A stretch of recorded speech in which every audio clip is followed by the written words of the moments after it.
Hello, everybody. Welcome back to another episode of Reality Is where words do come to life.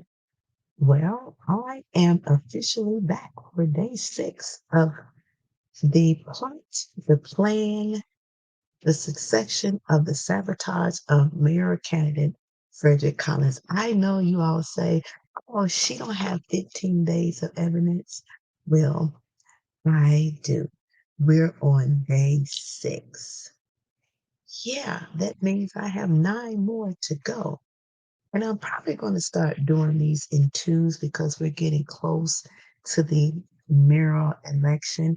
And as I said before, make sure you choose wisely because you know what you got, but you definitely don't know what you're going to get. Everybody is running their resumes. You need to check out Jamal's Green background. You need to check out Paul Vallis' background. I posted some things on my Twitter about Paul Vallis. You need to check out Cam Buckner's background.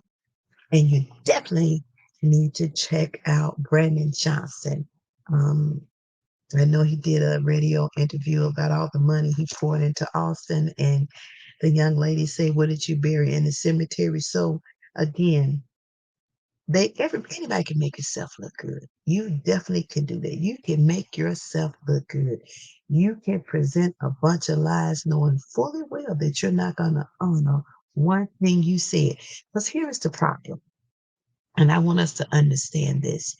If your Cam Buckners, your Roderick Sawyer, your Sophia King, your Chewy Garcia, your Willie Wilson, your Jamal Green, your Brandon Johnson was so concerned and Paul Vallis about the crime in Chicago, don't you think by now they would have stood up to the plate and did something about it? Karen Butler is a state representative. Brandon Johnson is a commissioner. Sophia and Roderick were aldermen, right? Willie Wilson is a businessman. Trudy Garcia is Congress. Paul Vallis used to be over the Chicago public school system. So now everybody got a conversation about how they can fix this, how they can do that, how we need to change this, how the police should do this, how our school system is this. Paul Vallis can't talk. He cannot talk.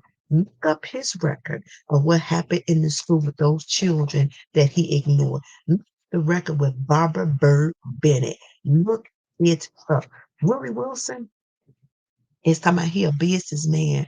But even as a businessman, $25 for gas, $25 for grocery is not enough to last for 2 days. It's not even good for to buy a meal from a McDonald's right now. You buy a fried Big Mac and a pop, you're spending about $14 now. So how are you really helping? If you really wanted to help, if you really want to use your money wisely, you could have closed down 10 City, took an abandoned building, had a remodel with that $1 million and put those individuals in apartments in warm environment with running hot water. But that's not what you do. That's not what you do. See, it's easy to point fingers and say what you woulda, coulda, shoulda, all that stuff.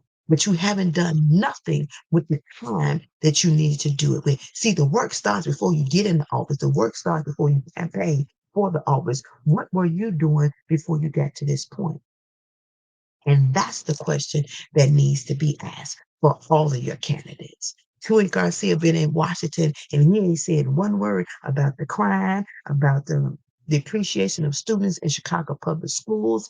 They ain't saying about safety on CTA. They ain't saying about the police. But all of a sudden, here they are running for office, and everybody want to point fingers to the problems, but nobody had a solution to the problem before election time. Okay, even your Brandon Johnson, and all he want to do is so Tony Prepman is Cook County Board President. She's over Cook County, and now she'll have access to the mayor seat of the city. Now she got double power. You ain't doing with the power that you got. When we can see the results of, then y'all can say something. But until then, I hope you constituents, you registered voters, don't fall for the okie doke because that's what it is. It is. It's very much the okie doke. Now they got all these forms. People is attacking Mayor Lightfoot, and I understand she's not the best, but I'll say it again. You know what you got, but you definitely don't know what you're going to get. See, people lie to make you believe that they care about you and yours. That's evident. But when they get in office, conveniently, they have selective amnesia. And the work starts before you get in the office. Because if you was doing the work before you got in office, then nobody would hesitate about re-electing you or electing you to a seat. But are you worthy? For me, I say no. And I don't just say no, I say hell no. You're not worthy at all. Period. You can run the resume. I saw the video of Brandon Johnson. What is the plan? Do they have a plan that they can show you how they're going to fix the problem? And then you got to know it's going to take them 4 years to fix it because they done sold us off in bits and pieces. They done sold our communities off in bits and pieces. They're giving it to outside entities. And the sad part is for anybody who holding a seat, this country take care of people outside the walls before they take care of people inside the walls. Nobody in the United States should be living on the street and homeless with all these abandoned buildings and these abandoned schools all across this land and country. But you'll lock somebody up for loose cigarettes and a gallon of milk. And a lot of y'all suits and ties and y'all dresses and your skirts should be locked up behind the bars too, because y'all the bigger crooks. You are the bigger crooks. You create a problem and then you want us to foot the bill for the problems you all create. And that don't make sense to me. None of you all are trustworthy whatsoever. We do better have a bunch of 5-year-olds run all the because that's when some of y'all act like a bunch of kids. And when you all took the time to make every waking effort to sabotage Frederick Collins, I have a problem with that. I have a real problem with that. That's proving how this city is pay for play. It's money. It's all about the money. It's nothing about the people. But everything you all do is about the mighty dollar. And that mighty dollar gonna send y'all on a roller coaster ride to hell for real. And some of y'all who sit up in church and you acknowledge, I love the Lord and I'm saved, sanctified. You saved, sanctified. You may be, but you're not full of no salvation, but you're full of something. Understand me when I say and believe that. See, God don't you we make mistakes, but God don't make no mistakes. He knows exactly the day, the second, the minute, hour, the week, the month, and the year. You all started to plot, the plan to do what you do. And the Bible says, touch not my anointed. And y'all keep playing with God's children. And some of y'all are suffering. Nobody would never know. But some of y'all suffering. And some of y'all already dropped using your last breath. But the best is yet to come. But y'all keep playing with people. Y'all keep playing people. Y'all dig your people profiles. You tap the phones. You do this. You do that because people start exposing some things. And y'all don't like nothing coming to the forefront. So y'all want to make black people look bad. But y'all white people, let me make it clear. Y'all the biggest criminals that ever walked. The biggest criminals. And the only ones that get the slap on the wrist. See, y'all want to sink the black folks when they do something. If something happens to them that they were not at fault. The first thing you want to say, they was a drug addict, they was this, and they lived that type of life. What type of life have you all lived? Ask yourself that question. Because y'all a bunch of alcoholics and drug addicts yourselves. Let's be real about this thing. Hell says it should have told it.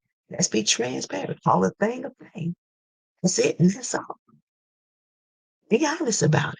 Y'all sit in these behind these closed doors and make decisions on somebody's life to benefit you. You benefit corporations, you benefit people who already have money, but you don't care about the poor and the needy at all. See, your checks are good. You don't have to worry about unemployment. Your checks are fine. When you leave office, you're set. But people that leave a job, y'all fix it so they have to struggle. And y'all call yourself caring about the people. No, you don't care about the people, but you do care about yourself. You do care about yourself. But I'm so happy. I'm so happy that God know exactly the moment, the second, the minute, the hour to pay you back. It's the thing that gives me the most joy. When it pisses me off, that gives me the most joy. That know that He will pay you back. Just got to stay out of His way. It's coming. You best believe it's coming. It's like money in the bank, and it's a guaranteed overdraft fee when you ain't got no money there. It's coming. Understand when I say. So let's get to it. All right, here we go. I'm just, I'm so outdone. I am really outdone with this system, what we call fair. We have people sitting in jail for life for people who the biggest criminal judges and attorneys and commissioners and state reps and mayors and governors, and you all lie and you steal and you cheat, all in the name of the title of the seat that you hold. All right, here we go. Day 6, evidence Mayoral candidate Frederick Collins being sabotaged. I can use someone else's statements for another case and put the words on Frederick Collins. If you're asking whose statement it was Johnny Legato. Check the files for yourself. Or find Johnny Legato and ask him. He will tell you. No statements made on Mayoral candidate from objector's attorney. Statements came from other candidate. Andre Holland was objected to, not Collins. And you mean to tell me all the smart people down at the Board of Elections didn't get it? You mean to tell me Rodney W. Stewart, as he said, make sure you put the W in my name, did not catch it. You know why they didn't catch it? Because they didn't want to catch it. They did not care. The wheels were already in motion to make sure, without a shadow of a doubt, that Frederick Collins was not on that ballot illegally. They did everything illegally, even with an attorney on their team. So that shows you right there. You can't trust them either. They get paid by the hour. They get paid retainer fees. So who are they going to represent is not going to be the person who's supposed to be honestly trying to have a free opportunity, which is his rights, constitutional rights to run for office if he chooses so. If he feels that he is capable of doing something different. Doesn't matter your color, your race, or none of that. The size, what you look like, the texture of your hair, it doesn't matter. It's supposed to be a free country, but again, I'll say to you again, it ain't free at all. Because everything that we do comes with a price. And it's a high price tag to pay. All right. Pay attention to the highlights of false statements on the transcript. What kind of system are we dealing with that can manipulate the process they create? How do we trust a system to be fair? And the next thing, we can't disprove disprove perjury and manipulation and falsifying document to prove the case to be true. Copy and paste on a legal document is a criminal offense. Anybody else do this, they going to jail. Understand me when I say. So now pay attention to the paperwork that's on the screen. Um, as counsel is aware, the objective petition shall give the objector's name, resident address, shall state fully the nature of the objection to the nomination paper, and shall state the interest of the objector, and shall state what relief is requested for electoral board. Notice this, these are their rules, and they didn't follow not one. Objector followed this same procedure in this case. None of these arguments merit any relief to the candidate. The record examination should proceed on schedule. Now, earlier, Mr. Stewart said he could stop the record examination anytime he wanted to, but he chose not to. That was a choice. And he chose not to stop it intentionally because they did not do signatures. They did addresses. And there was nobody on the objector side that was at the Chicago Board of Election who actually could say sustain. So the person who worked for the Board of Election, who was supposed to be a neutral party, sustained instead of overruling every one of those addresses. And it should have been all overruled anyway, because the transcript said signatures only. Signatures only. What are we reviewing? Signatures only. Go back and look at the other videos, and you will see that it says signatures only. Now, y'all can divert, y'all can manipulate, you can change, you can argue the point, but black and white on paper don't lie. Tells the truth. It don't lie. And this comes from the transcriptionist. It did not come from Frederick Collins. It did not come from Rodney Stewart. And it did not come from the Board of Election. It came from the transcriptions that they hired to sit in those proceedings to make sure that everything is documented. See how the rope goes around their neck, but they don't get hanged. Mr. Collins got hung. He got hung. Feet swinging in the air. He got hung.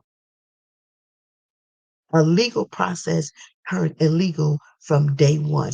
Day one, when they had a funnel in the corner. That is conflict of interest. Understand when I say on every angle, that is conflict of interest. The very fact that the objector identified in the 900 petition pages specific defect of signature means a conclusion. This was no shotgun objection. The volume of objected to signatures is a result of low quality signatures gathered, not any lack of investigation by objector. Now, here's where they contradict themselves. They said signatures. So, how did the record exam become addresses? When it clearly says here, signatures demand a conclusion that this was not a shotgun objection, and it was a shotgun objection. There was no FOIA file. Nobody in Andre's Holland camp went down and nobody else was listed but Andre Wallace. All right. Candidate properly argues the danger in shotgun objection, but is wildly wrong in thinking the instant petitions were not most thoroughly explored, reviewed, and investigated for many hours over long days, all prior to filing the objection. Mhm. The surest way to gauge the thoroughness and reasonable accuracy of the objection case is to conduct the examination, right? So how are you examining addresses when the examination was supposed to be on signatures and signatures only? There was only one objection, not two, not three, not four, not five, not six, just one. If you notice with Willie Wilson and Jamal Wilson, uh, there was a variety of objections. But Mr. Collins only had one, and that was for signatures. Now, mind you, he had um, affidavits. Yeah, he had over 700 affidavits, but that was all negated in the process. Um, Petitions were not mostly thoroughly explored and reviewed. Okay, hours, days, no part five. Here we go. False statement. Indeed, the very facts in the appendix prove just how thorough the investigation was, and it was not thorough. Were this actually a random shotgun fishing expedition? It was. How would objectives have determined specific issues with each signature? Again, they are saying signatures, but the record exam was addresses and not signatures. So they are contradicting what they are doing and what's written on paper. Uh, each in this huge package of signatures, so many of which were invalid. How do you know if they was invalid? If Andre Holland never went down to the Board of Election and did a FOIA, how can but he got telepathy, mental telepathy? He got psychic powers or something. So he could have something. Something. What you do, you can see from the south side from your house all the way downtown to the Board of Election on the sixth floor. You can see all that from your bedroom window, from your living room. How does this work? And how is everybody paid a nice lump sum of money to carry this from one day all the way down to the end to make sure that this man did not get on the ballot? And they went to the extremes to make sure that he did not get on that ballot. All right, where did I leave off at? The honest truth is that each and every line of each and every page was considered before this good faith sworn objection was filed. That's a lie. So I'm not going to say, oh, no, that was a lie. That was a lie. The fact that the objector submitted objections to a majority of the candidates, 23,000 signatures, and the count is wrong. Do your due diligence. Go check it. Mr. Collins did not have 23,000 signatures. Matter of fact, ain't nobody had the signatures that they said they had. Willie was supposed to have 6,000. Where did he get them from? Because nobody wanted to sign no paperwork. They didn't. They was saying that they didn't trust people. They had lost hope. They had lost faith in these candidates because they loved so much. It is. Even the ones who said they got the signatures, did they get them signatures? Not at all. Was not it's in itself a basis for filing a petition was filed. The 23,000 was wrong. So here is where uh, the they didn't have no knowledge of the amount, so that's falsified. Preliminary examination report dated December 14, 2022 disclosing 983 sustained objections out of 1,012 exam petitioner lines. The finding equates to a 97% sustained objection rate. Result of the record examination disclosed that 88% of specific sheet and line objections were sustained and successfully refuted. Any argument that the objections were on based in the law or fact were in any way shotgun. So they put um, a case in there. They didn't have no knowledge of the amount whatsoever. Um, no evidence to support statement. Candidates called for good faith hearing. Not fair. All around the world, not fair whatsoever. Let's go to the next one. Here is the beginning of the meat and potatoes of the day 6. Evidence of Frederick Collins. World candidate sabotage continues, and they knew they were wrong, but they kept it going. And the sad thing is, when you're a parent and your child is lying, and you tell your child, "Oh, you just gonna keep on lying," you get mad. They get punished for that. If the Board of Elections, Rodney Stewart, Attorney Fine, just kept on lying. And they kept it going. They didn't see nothing wrong with it whatsoever. Any argument that dual objections are improper is not well founded. In Stars versus Laudecker, the board held that there is no per se rule prohibiting dual objections. Objections alleging both that the petition signer was not registered at the address shown and that the signer's signature is not genuine. Such objections are not necessarily inconsistent, nor any are there necessary evidence of bad faith or shotgun objection. Accordingly, candidate argued that any dual objection is improper must fail. So first of all, let's be honest, let's be real, let's be transparent. Mr. Collins did not have a dual. Dual means two. He only had one. So that's false statements right there. The 11 categories of page objectives each set forth an objection when the coupled with appendix. Candidate complains that the whole page objective spelled out in clear categories. Um, at the bottom of each page, the appendix attached to it made a part, and 11 other categories alleged defects. Circular did not sign petition. Circular does not reside at address shown. Circulator address is incomplete. Um, Circulated signature is not genuine. Circulated affidavit is incomplete. Circulated not appear before a notary. Sheet not notarized. Notary incomplete. Date of notary is missing. How did all this stuff get in here when it was only the objection was only to signatures? So how did all this stuff get in here? So y'all set your own self a board of election and Rodney Stewart, an attorney fine. You set your own self up. Now here's my thing. If there are some civil rights attorney out there who can help Mr. Collins, y'all need to jump on this. I promise you, because this is a case that nobody would want to pass up. Candidates, of course, entitled due process notice of the nature of any challenge, what page is being attacked and why. This 11 most clear categories, the boilerplate coupled with individual check mark appendix page, do just that. Candidate is fully advised and informed which pages are accused of being invalid and the reason for the invalidity with objectively 11 different paragraphs or one paragraph. Now, this is not Mr. Collins. Remember, it was only for signatures. We said that at the beginning, it was only for signatures. All this riffraff that they're adding at the end has nothing to do with the original objection. It was only for signatures only, not addresses, just signatures. And then we need to know that people move all the time.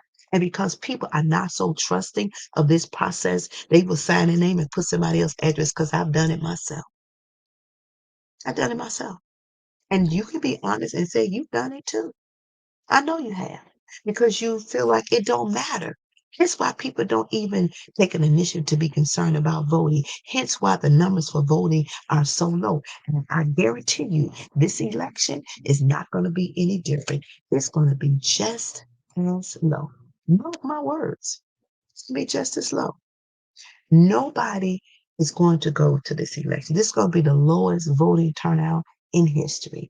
And my suggestion is you all need to boot every butt off the seat for real. Y'all need to boot those people at the board of election. Matter of fact, in each state, it should not be individuals that represent that state that are at the Rule 20 hearing. It should be somebody from another state to make it fair.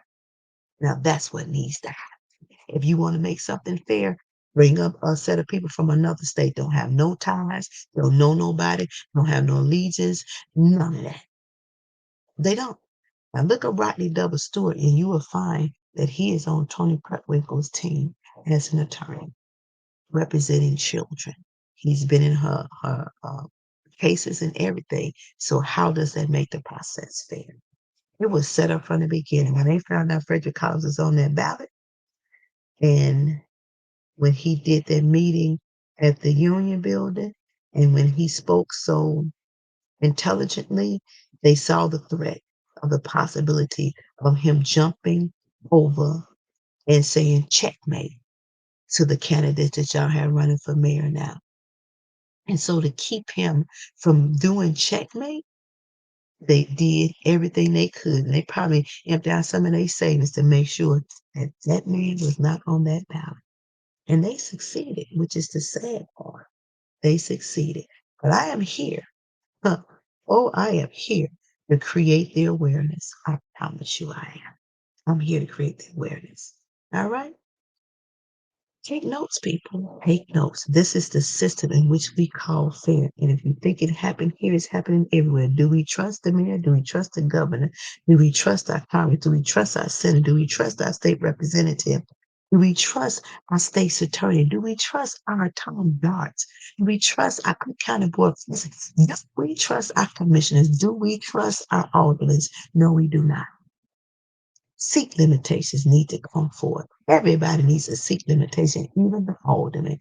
Hell, Miss has been alderman too long. Hell, some liquor stores are closed and she's still the doggone alderman because y'all too scared to put her butt out the seat. And it's time for her to go too. Chris Tyler Farmer has not done nothing in the 29th ward at all. And I suggest y'all put Corey Dooley in. That young man is smart. We need somebody who's going to bring a freshness to the community. Yeah. These people need to be booted out. But I don't know for the life of me why everybody is scared. Most of y'all are scared to boot them out. It's time for them to go. They're not doing you any justice. They're making your life much harder than what it should be. All right. I'm going to do 7 and 8. Yeah. Maybe I'll do that. I might do a day back to back. I don't know. I'll see.